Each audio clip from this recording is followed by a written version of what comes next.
Like the Thing, I've spent a lot of time with the Human Torch, and he is very good. He's actually my favorite duelist. And in this guide, I'm going to show the playstyle of what to do with the Human Torch. I tried a lot of different things. I looked at his kit and then came to the conclusion of how he plays the best. So I'm going to show you what to look for, because when you understand what you need to look for and how to do it, the Human Torch puts out insane damage, very quick kills, crazy lethal combos. I've seen a lot said about him, but after playing with him, sticking to a certain game plan, like I said, I think he's great, very good. It's all about how you do things and what he's good at. He's got major strengths, but he has some major weaknesses as well. I'm going to get into all that. There's a lot to go through. How his abilities work, there's some tech you can do, there's combos, his play loop, all of it. He's got 250 base health, he's a duelist, he's a flight hero, he moves at 6 meters a second, the same as Storm, same as Iron Man. First thing to get into, his primary attack, Fire Cluster. Now, let's get something right. Out of the gate, Johnny Storm here is one of the most potent damage dealing heroes in the game, one of the deadliest damage dealers in the game. And with how this primary works, we can start talking about shaping up the playstyle. It's your left click, control its right trigger. Launch forward a splittable fireball. This is a burst projectile that has 6 charges, but the charges come back fast. I mean, you can and you will spam them. They fire every 0.6 seconds, but recharge every 0.33 seconds. Very fast. They travel at 120 meters a second, so there's going to be some leading to it. I mean, this is the same speed as Moon Knight's primary attack, the Crescent Dart. Here's the deal with this attack and how you need to look at it. As soon as you shoot it, the fireball comes out compact, like a ball. As it goes further, it breaks apart, it spreads. This is a projectile, and the further it goes, the more random it's going to break apart. But this all works with his kit. 15 meters and in, you deal full damage. And at 15 meters, it hasn't broken up as much. The spread is still pretty close. The fall off begins after 15 meters, decreasing to 60% at 40 meters. So a lot less damage once you get further and further away. But this attack, not necessarily his full kit, wants you to be 15 meters and in. It deals 7 damage per round. This fireball is made up of 12 rounds. The closer you are, all 12 rounds hit. The further you are, there's a chance only some of them hit. But they each deal 7 damage, and it can also crit. And the crit multiplier in Marvel Rivals is 100%, or 2 times damage, meaning if you're 15 meters and in and land all crits, it's a massive 168 damage. It's no joke damage. Sit you right down damage. Johnny literally brings the heat. So 12 rounds hit for 14 each. But if it's all body shots, the body shot fireball total is 84 damage, which is very good. And there's also going to be times where it's going to spread. Some are going to hit the body, some are going to hit the head. It's going to combine damage, so the 84 could be 100, 110, whatever. But as you're further away, 1, it could potentially deal up to 60% less damage. And 2, at that distance, the spread's going to be at its widest point. So a rare chance you're going to land all the projectiles, and if you do, it's going to be low damage. It wants you to be close. We'll talk about it later. His next ability is Blazing Blast. Launch a fireball to create a flame field at the targeted area. You right click on controller's top right bumper. You have 3 charges of this. They come back every 2 seconds per strike. They travel at 80 meters a second, which is the same speed as Iron Man's primary attack. When you throw out this ability, wherever it lands, a fireball is left on the ground. If you hit an enemy directly, the fireball goes at their feet. No matter what, this ability does 40 impact damage, no matter the distance. And you need to include, it also has a 3-meter radius. No fall off, you can aim to the side of them. It kind of splashes them. It still does the full 40 damage. Once it hits the ground, the fireball is there. And side note,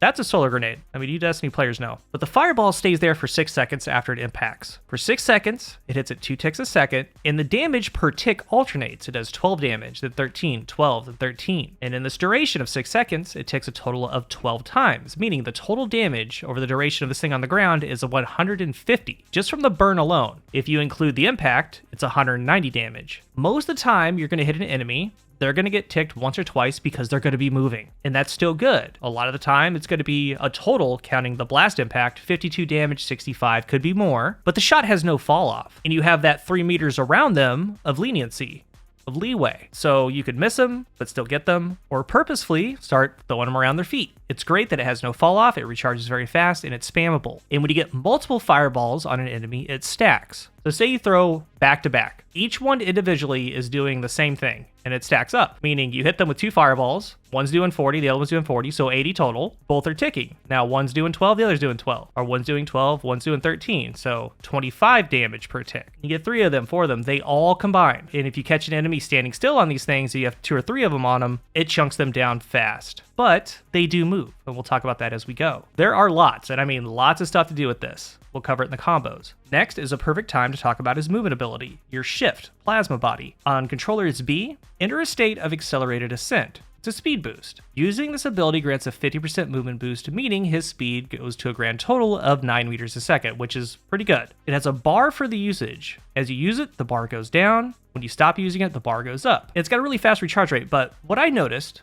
and it's a great thing to utilize, what I suggest that you do, in his personal hero settings, go to the Human Torch, select hold to plasma body. And with holding, it's the only way that he does this, what I'm getting ready to talk about. It switches to hold and release, meaning you hold it for the speed boost, release it to stop. But with how the Human Torch works, how he attacks, every time you do attack, it could be with your primary or the fireball, it takes you out of plasma body. No matter what. You can't have the speed boost while you're attacking. But what you can do is just hold it the entire time, all the time in combat. Whenever you attack, he slows down, but the moment that you stop attacking, he immediately goes into plasma body, meaning you're air strafing, he shoots in a direction at 9 meters a second instead of 6. And why this works so well, why there's no reason why you shouldn't just keep holding plasma body, whenever you're stopping to attack, the bar is filling back up, so it's never not there. And I've found this is very impactful. And you do things like even just tapping the button in the direction to do weird movements up and down, left and right. And what it looks like in air when just dueling left and right, strafing, opposed to holding it. Whenever you're done attacking, he just darts in whatever direction you're looking because of that plasma body. It's great. Next, every guide I call out a hero's most important ability, the ability that makes their kit go full circle and synergize. Flaming Meteor is Human Torch's most important ability, by far, no questions. Dive towards the ground, dealing damage to enemies, and detonating any flame fields hit. This is your F, Xbox controller. It's got a cooldown of 12 seconds. It deals 40 damage on impact. It has a 5 meter spherical radius, meaning as long as you land within that 5 meters close to them, it's dealing the full max damage. Getting used to the activation is kind of weird at first, but not when you understand it. You have to be looking at the floor. It's going to be grayed out. You can't use it until you do that, which makes sense. You have to have an angle to the floor. But most importantly, not stated, but obvious, the impact adds a knockback mechanic. You can and will utilize this. It's actually a huge added bonus to this ability. It's going to knock back to the direction in which you impacted. So if you're in front of them, it knocks them back. If you do it behind them, it knocks them forward. Flaming Meteor is going to come up a lot in the combo section later, but this is one of the main ways to use it. Displacement. You can knock enemy front lines into your back line, which is a huge thing to do. Like right here, the Doctor Strange overextends a little bit, so I dive behind him. It pushes him further into my team, he's backpedaling, we get the down. And not only did you displace them, you also dealt 40 damage. Or like right here, I have the Pyro-Prison set up, and we'll talk about that in a moment, but the Captain America is running away. I knock him back into the Pyro-Prison, back towards my team, we get the down. Or say there's cliffs, just like Invisible Woman. I angled this one, I knocked Adam Warlock back and off the cliff. Or in this scenario, the Doctor Strange did their ult, their Eye of Agamotto. I was away from it, so I didn't get stunned, but I Meteor in and knocked the Strange off of my allies. And on the flip side, say as Doctor Strange is doing his animation for the Eye of Agamotto, I could knock him back away from my teammates and save my team from the stun. A ton of utility with this ability. Or like in this scenario, a Wolverine's on the enemy team. Every time that Wolverine dove onto my tank, I knocked him off. I did the Meteor, and we focused him, me and the tank. Other things you can pull off, maybe an Invisible Woman sets up her ultimate. I looked for her, found her, and I knocked her out, and I almost got her. But if I killed her outside of her spell field, out of her ultimate, the shield would have gone down. There's so much you can do with this ability, and we haven't even got into its main applications. The main part of Flaming Meteor is that when you land on a fireball from Blazing Blast, it'll detonate for 55 damage. So just this combo, throw fireball, dive on fireball. That's 40 damage from the fireball hit, 40 damage from the Flaming Meteor dive, and then 55 damage for the fireball explosion. A simple, massive combo for 135 damage. And it's kind of free damage. You also displace them. If there's multiple fireballs, say you throw 2 of them, 3, 4, it all adds up. So say you just throw a double back to back, then dive, 2 40 damage fireballs, 140 damage from the dive, 2 explosions for 55 apiece, 230 damage, 230 for something as simple as this. And you can do it from pretty much anywhere. He's got a very, very long dive distance. And again, the fireballs have no fall off, so you can pull this combo off from pretty much anywhere as long as you're in the air. There's still more to go through later, but placing these fireballs close to enemies, and honestly, because the travel time at a distance, you're gonna miss them because they're gonna be strafing around. But importantly, they're going to be at their feet. That's still great because when they run through it, they get burned. They still have the 3 meter radius. You can still dive it and deal a ton of damage. And again, more fireballs is more damage. If you throw 4 straight, or if there's 4 around, and dive it, that's 220 damage, not counting the impacts in the dive itself. That's just from the explosions. The total for that combo is 420. And then, of course, you have the burn in between. It's just huge damage. Next, his Pyro-Prison. It's your E, on controller it's Y, or a triangle. Form a firewall between fire fields to burn enemies. It's got a 15-second cooldown, and remember, these fireballs from Blazing Blast stay on the ground for 6 seconds. Once 2 fireballs are out, you can link them. They have a max distance of 40 meters, and it's actually 20 per fireball, but how it works is one extends 20 meters, the other extends 20 meters, and they can link up for a total of 40 meters. When you link them, it allows one object to be gone through, like one wall. If there's 2, they're not all going to join up, but one's fine. And I see why they did this. It's clever. One object allows you to freely put a prison on a payload. That's the main example, which is good. Up to 5 fireballs can be joined, and to do that, you send out 4, you wait for the last cooldown, send out the 5th, and you only have a couple seconds to link 5. Most of the time, you're going to be linking 3 or 4, and all the shapes are there, triangle, rectangle, pentagon, but really all that matters with the Pyro-Prison is covering the areas that need to be covered, because you're going to use this a ton. A lot of times when you get to battle, you're from the air, coming into a fight or defending a fight, you know they're getting ready to jump on zone. Make that area a prison. Once you link the fireballs, once you press the button and the prison forms, it's up for 5 seconds. Enemies caught inside get burned for 50 damage a second. It's big damage. And if it's a big area, they have to get out of it. On the outside, we have the walls. They're the lines that form the link. When crossing a wall, whether they're entering or exiting the prison, the wall deals a one-time 65 damage. And it's also worth noting with this wall, if you throw back-to-back fireballs on an enemy at their feet, they're basically in the same spot, or 3 of them, whatever. Since there are 2, that means they can be linked. And even though they're right on top of each other, they can be, quote, linked. And since you link them, it does a burst of 65 damage because basically a tiny, tiny microscopic wall was formed and they went through it. So on a single enemy, you throw a fireball, and ignite. That's 40 impact, and then a burst of 65, plus the burn. And then you can dive them. Another thing you can do is at the start of matches, in their spawn area, set up a prison. Like right here, from the prison itself at the beginning of the game, I got about 30% of my ult charge. The game hasn't even really started, and I do a little bit of damage after that. At 18 seconds into the game, I have 50% ult charge because I set up that initial prison. This is the second most important part of the Human Torch's kit. Every chance that you get going up to a point, wall it in. Every time they're in a choke point, wall them in. Put the fire in the area. When you have the cooldown, get in the air, look at the area, place 3 to 5, make a prison. You're going to be putting it where enemies are going to be, where they are, where the fight's getting ready to take place, around the payload, regardless if defending or on offense. It's huge damage. It helps your tanks. It's a no-go zone for 5 seconds. They're going to get burned. And the prison is a big part of your decision-making, of what you're looking for. More on that later. Next, his ultimate, Supernova. And it's a huge miss on him not yelling a flame on when he pops it. Makes you kind of sad. Explode with cosmic fire to deal damage to enemies within range. Upon skill activation, all flame fields will transform into flame tornadoes, dealing extra damage. So this turns your Blazing Blast fireballs into tornadoes. And just a tip, if you can, try to set up a flame prison beforehand because they're going to be moving around trying to avoid these tornadoes. And they end up going in and out of the flame prison. They're getting burned. They're hitting the wall for 65 damage on top of your tornado damage. But on activation, there's also a damaging field. I mean, usually you're in the air first, you're looking at the area, you pop it safely and start throwing down the tornadoes. But if you flank or get into them, maybe bubbled by a magneto, if you're above them, it's got like a 20-meter spherical activation. When you pop it, it does a wave of 70 damage. And then you start throwing down the tornadoes for 8 seconds. While in Supernova, you have 30% damage reduction. That helps. And in 8 seconds, you can throw down 10 tornadoes, which means as soon as you pop the ultimate, hold right click or a controller top right bumper, just hold it and spam them because the tornadoes deal 100 damage a second. They're 3 meter wide, 8 meters tall, they're capsule shaped. And while in Supernova, there's no penalty for Plasma Body, his speed boost. Again, no reason not just to hold it all the time. Only 4 tornadoes can be up at a time because they start to despawn. And you can also do that Meteor dive on them. And also note, when you hit a tornado with that dive, it counts as a fireball, so it deals that 55 explosion damage. It's a crowd control ult. You can use it to single out their backline supports, which is great. Make them weak, take them out, dive on them, and you're in the air, you can go for whoever you want. Sometimes you're just peppering the field, you're throwing a couple on the tanks, couple on the midline, couple on the back line. Deal as much damage as you can, spam those tornadoes.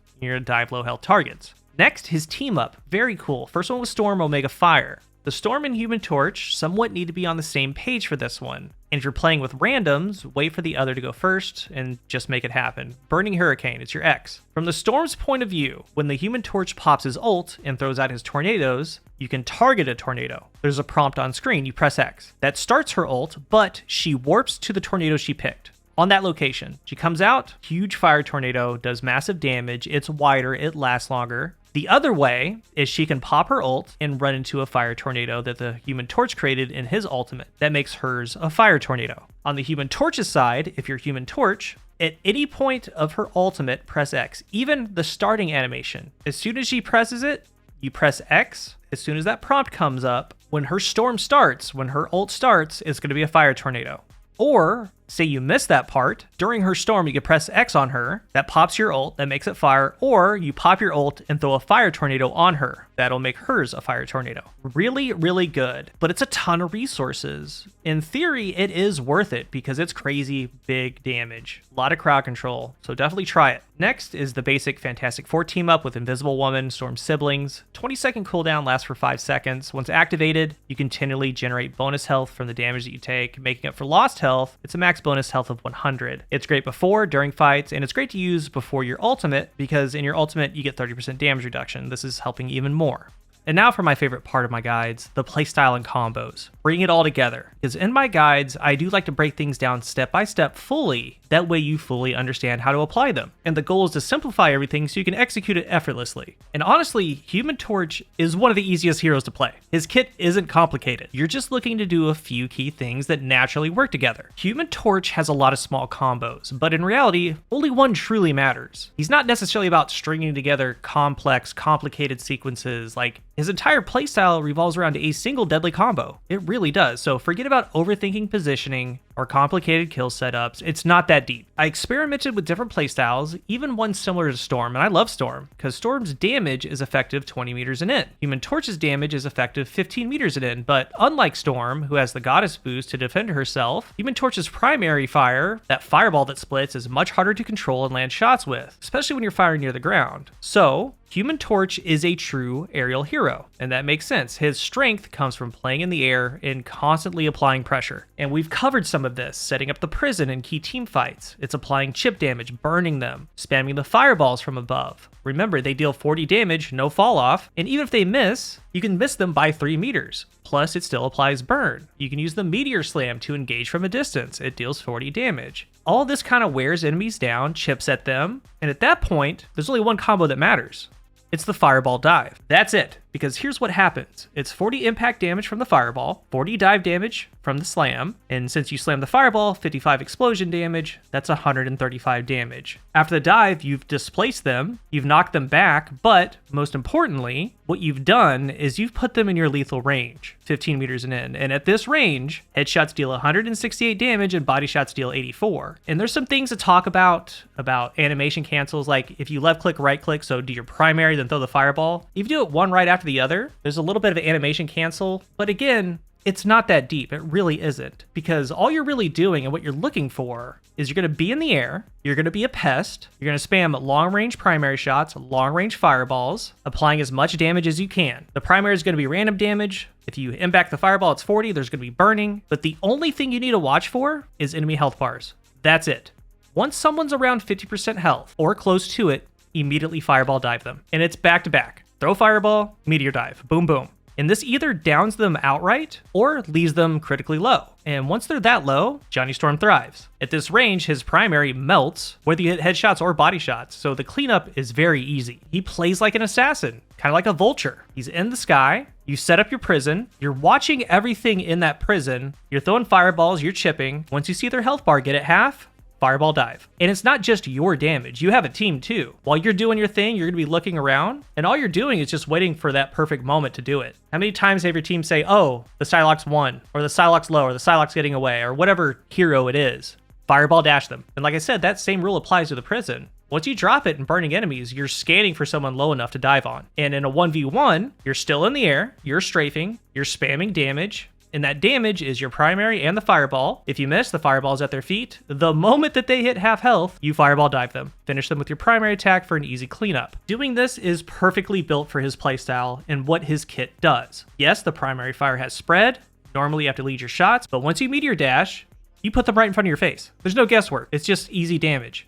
But let's be real, Human Torch has some brutal counters. Scarlet Witch, Namor, Spider-Man, there's others, and their job is to shut you down. And like Spider-Man, you're one of his first targets because he gets to the back line and you just stick out like a sore thumb. That's kind of a trade-off of being a flyer. You're gonna have some bad matchups. So what do? The answer is very simple. You might not like it, you switch. And that's where ego comes in. A perfect example, at the start of a match, I saw a Spider-Man and Scarlet Witch on the enemy team. After the first fight, I struggled against both. Sometimes you could deal with one, but both I could not. Like, I noticed immediately Human Torch didn't have play in this game. So I swapped to Namor. What happened next? I destroyed that Spider-Man multiple times. But the Lord Spider-Man never switched off Spider-Man. I switched to counter him, he didn't switch to counter me. Like, it made all the difference. Sometimes you just can't play the matchup. You can't play Groot into a Wolverine, you have to go Magneto. You can't play Iron Man into a Hela, you have to counter the Hela. That's fine, be a realist. Some matchups are just bad. With that said, Human Torch has very good matchups because he's a flyer. If you play him like this, like very simple playstyle, he puts out insane damage. Because once I simplified everything, I couldn't believe how well it worked. With your cooldowns of the primary spam, the fireball spam, the prison, the meteor slam, you're always busy. He's awesome, and I'm not gonna miss the opportunity to say it. He's a blast. If you're new here, remember to hit the subscribe button. And if you are subscribed, thank you so much for your support. Let's talk about the Human Torch down below. And as always, share your tips, help each other out, gather as much information as you can from here, Reddit, other YouTube videos, be the best player that you can be. Thank you for watching, and until the next one, I am CoolGuy.